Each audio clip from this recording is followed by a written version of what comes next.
cours de cette capsule, nous verrons comment entrer les résultats de votre groupe sur Tosca. Pour commencer, vous devez sélectionner l'option Résultats par groupe. Ensuite, sélectionnez la matière pour laquelle vous voulez entrer les résultats, puis cliquez sur Afficher.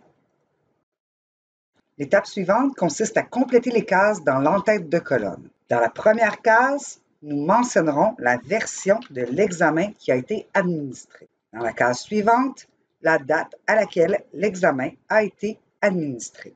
Dans Résultats enseignants, le résultat chiffré pour l'entête de colonne, nous mettrons le résultat 100. Puis le résultat succès ou échec pour l'entête de colonne, nous mettrons le résultat succès. Puis on coche Prêt et on vient cocher la case à gauche de notre entête de colonne. Ensuite, on clique sur le bouton Appliquer. Ainsi, toutes les données sont appliquées à tous les élèves. Tous les élèves ont la même version d'examen, tous les élèves ont la même date de sanction, tous les élèves ont actuellement le même résultat. Je vais donc pouvoir venir corriger les résultats de chacun des élèves selon la situation réelle. Ensuite, le résultat succès pourra être modifié selon la circonstance. Dans certains centres, d'autres résultats pourraient être entrés, par exemple absence ou poursuite d'objectifs. Pour ces options, consultez votre conseiller pédagogique.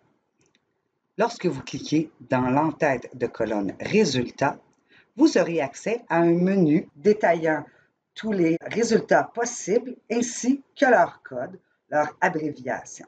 Une fois tous les résultats complétés et ajustés, on clique sur Enregistrer. Dans la situation où un élève est en échec et a droit à sa reprise d'examen, on vient cocher la case Reprise d'examen.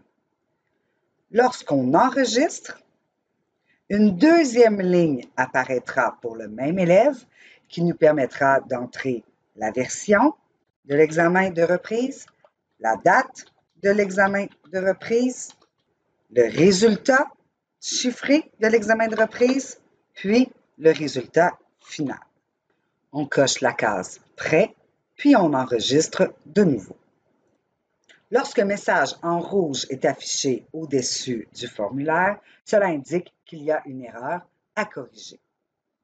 Lorsque nous avons le message « Sauvegarde effectuée » indiqué en vert au-dessus, cela signifie que nous avons terminé d'effectuer notre entrée de données.